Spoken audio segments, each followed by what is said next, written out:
Free audio post-production by alphonic.com. Hi everyone, I'm Brittany. Welcome to Randomness, where we talk about a little bit of everything, the deep, the weird, and the real. So take a breath, open your mind, and let's get into it. What's up, guys?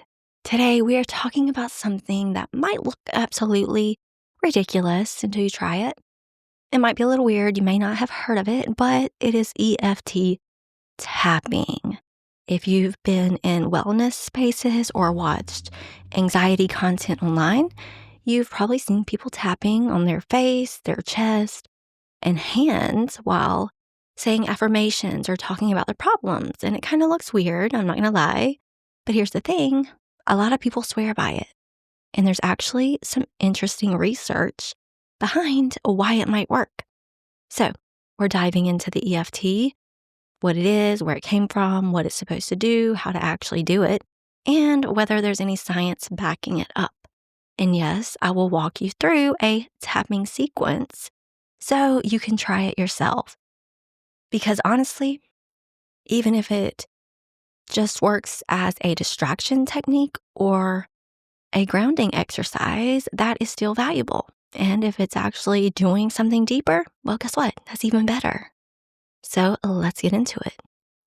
So what is EFT? It stands for Emotional Freedom Technique. It's also called tapping or psychological acupressure. The basic idea is that you tap on specific points on your body, like they do in acupuncture, while focusing on a negative emotion, traumatic memory, or physical pain. The combination of focusing on the issue while tapping on these points is supposed to clear the emotional charge around it. It sounds like pseudoscience, right? Tapping on your face isn't going to heal trauma or cure anxiety, except a lot of people report that it does exactly that. And there's some research suggesting it's more than just placebo. Okay, so EFT, it combines elements from Chinese medicine and acupuncture, cognitive therapy, exposure therapy. It's like someone threw together a bunch of different healing modalities and created this weird hybrid technique. And somehow it works for a lot of people. EFT was developed in the 1990s by a man named Gary Craig, who was a Stanford engineering graduate turned professional personal performance coach. And he based it on thought field therapy, TFT, which was created by psychologist Roger Callahan in the 1980s. So Callahan claimed he discovered that tapping on certain points while focusing on a specific thought or feeling could elevate psychological distress, and he called it thought field therapy and developed complex algorithms for different issues. Gary Craig simplified it. He created a standardized sequence of tapping points that could be used for any issue, making it more accessible. And he started teaching it in the late 90s, and it spread through the alternative healing community. Now, EFT practitioners work with everything from anxiety and PTSD to physical pain and phobias. Some people use it for performance enhancement, others for emotional regulation, and some as part of trauma therapy. It's still controversial in mainstream psychology, but it's gained enough traction that there is actual research being done on it now. The theory behind EFT involves a few different mechanisms. The meridian theory, traditional Chinese medicine believes that energy flows through the body along pathways called meridians. When this energy is blocked or disrupted, it causes physical or emotional problems. So acupuncture works by inserting needles into specific points along these meridians to restore energy flow. And EFT uses the same points, but instead of needles, you tap on them with your fingers. The idea is that tapping on these points while focusing on a distressing emotion or memory clears the energetic disruption that is causing the emotional distress. Now, Western medicine doesn't really recognize meridians as anatomical structures, but that doesn't necessarily mean the concept is wrong. It might just be describing something we understand differently. So here's where it gets more scientifically interesting. Some researchers believe EFT works by sending calming signals to the amygdala, the part of your brain responsible for the fight or flight response. And when you're thinking about something distressing while also doing a repetitive calming physical action, such as tapping, it may interrupt the stress response. So basically, your brain can't be in full panic mode while you are doing something rhythmic and self-soothing. And the tapping might be signaling to your nervous system that you're safe, even while you're thinking about something scary or upsetting. And this is similar to how EMDR, eye movement desensitization and reprocessing works. Bilateral stimulation while processing trauma seems to help the brain reprocess difficult memories. Okay, there's also a cognitive behavioral element. When you're tapping, you're essentially doing exposure therapy, facing the distressing emotion or memory repeatedly while in a relatively calm state. And over time, this can desensitize you to the trigger. The emotional charge decreases because your brain learns that thinking about the thing doesn't actually put you in danger. So the tapping might just be helping you to stay grounded and calm enough to do the exposure work effectively. And the most skeptical explanation is that tapping is just a distraction technique.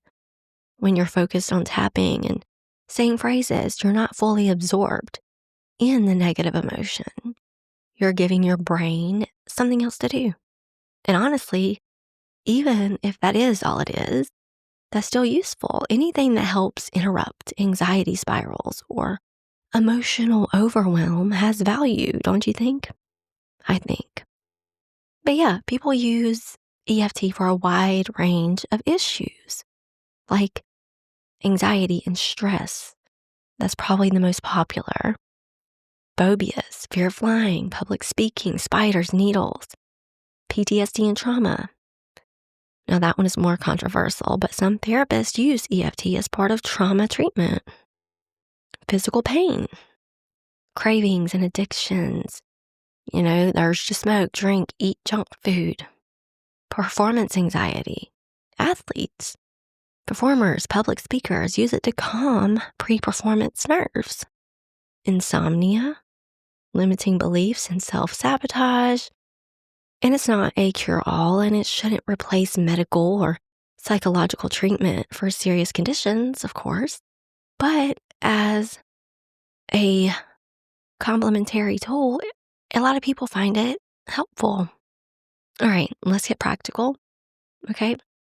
Here are the main tapping points used in EFT. So there is the karate chop point and the fleshy part on the side of your hand between your wrist and your pinky finger. This is where you do a karate chop. Then you have the top of the head right on the crown of your head. Eyebrow, the inner edge of your eyebrow, closest to your nose, you have the side of your eye. On the bone at the outer corner of your eye, under your eye, which is on the bone directly under your eye, in line with your pupil, under nose, that's the space between your nose and your upper lip, chin, the crease between your lower lip and your chin. Collarbone, which is about an inch below your collarbone, near where it meets your breastbone. Underarm, which is on your side about 4 inches below your armpit, like in line with your nipple. Anyway, you can tap on these points with your fingertips, usually your index and your middle finger together. You can use either hand and tap on either side of your body, or both sides at once if you want to. And the tap should be firm but gentle, about the pressure you would use to tap someone on the shoulder to get their attention. Usually about 5 to 7 taps per point. But there's like no strict rule. So here's how you actually do EFT. First of all, you want to identify the issue, get specific about what you're working on, not just I'm anxious, but I'm anxious about the presentation tomorrow, or I'm anxious about what my friend said to me. Then you want to rate the intensity on a scale of 0 to 10, like how distressing is this issue right now? This is your baseline. Step 2 is the setup statement. So while tapping on the karate chop point continuously, you say a setup statement 3 times. Like the format is, even though, then you put the problem, I deeply and completely accept myself. So for example, even though I'm anxious about this presentation, I deeply and completely accept myself. And the setup statement acknowledges the problem while affirming self-acceptance. And it's important to be honest about the negative emotion and not to sugarcoat it. Then you have the tapping sequence. So now you tap through all the points in order, saying a reminder phrase at each point. And the reminder phrase is just a shortened version of your issue.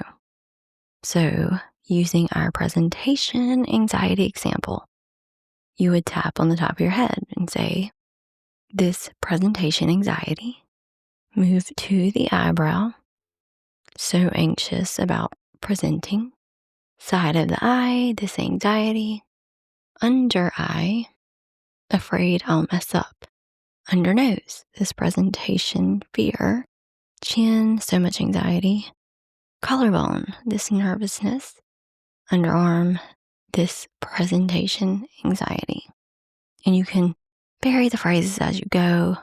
Just keep focusing on the issue while tapping through the sequence. Then you want to do the check-in after 1 or 2 rounds of tapping. Pause and take a deep breath.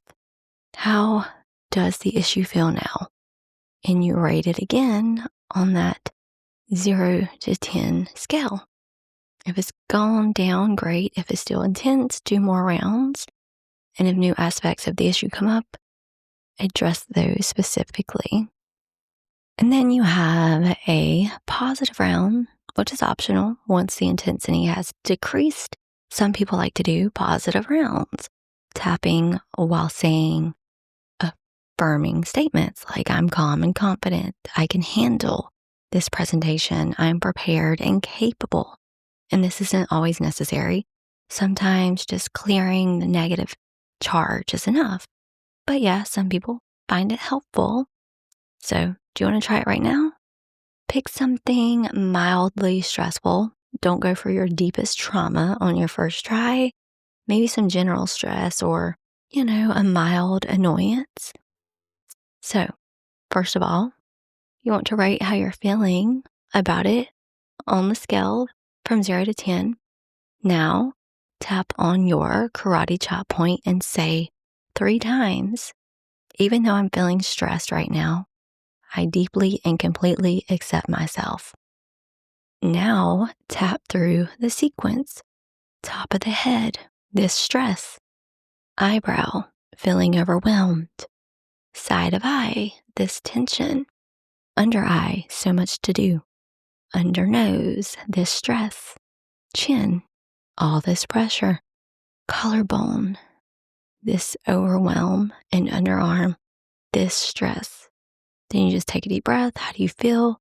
Check in with your body. Notice if anything shifted. That's EFT. Pretty simple, right? I think might sound kind of complicated the way I'm trying to explain it, but hopefully you get to where I'm coming from. There are some common mistakes that people make, like being too vague, avoiding the negative emotion, giving up too quickly, not rating intensity, or using it as a band-aid for serious issues. EFT can be helpful, but it's not a replacement for therapy, especially for trauma or serious mental health conditions. You need to actually focus on the issue while tapping. If you're just going through the motions while thinking about your grocery list, it's not going to be effective. So, what about science? Does science back this up? The answer is, surprisingly, kind of yes. There have been multiple studies on EFT. A 2016 review of studies found that EFT significantly reduced anxiety symptoms compared to control groups. Research on veterans with PTSD showed that EFT reduced PTSD symptoms. Studies have shown that EFT can reduce cortisol levels more than talk therapy alone. And a 2019 meta-analysis concluded EFT is effective for anxiety, depression, and PTSD. However, critics point out that many studies are small. There is potential for a placebo effect, and it's hard to do truly blind studies since participants know that they are tapping, and more rigorous research is needed. The American Psychological Association hasn't fully endorsed it, but it's also not dismissing it. It's in the middle ground, where there's enough evidence to be interesting, but not enough to be considered mainstream treatment. So I personally think that even if it isn't what practitioners claim, if it helps people manage anxiety and emotional distress with no side effects, that's valuable. The why might be less important than the does it work. So whether you believe it's clearing energy blockages or just interrupting your stress response, doesn't really matter. What matters is whether it helps you feel better. Try it. If it works, great. If it doesn't, no harm done. So, I'll be honest, I was super skeptical about tapping when I first heard about it. But I did try it during a period of intense anxiety, and I don't know, something just shifted. And, my anxiety dropped from like an 8 to a 3 in about 5 minutes, and that got my attention, and I still use it, especially for in the moment anxiety or when I'm stuck in rumination. Does it work every time? No. Does it work enough that I keep it in my toolkit? Absolutely. But you know what? Approach it with curious skepticism.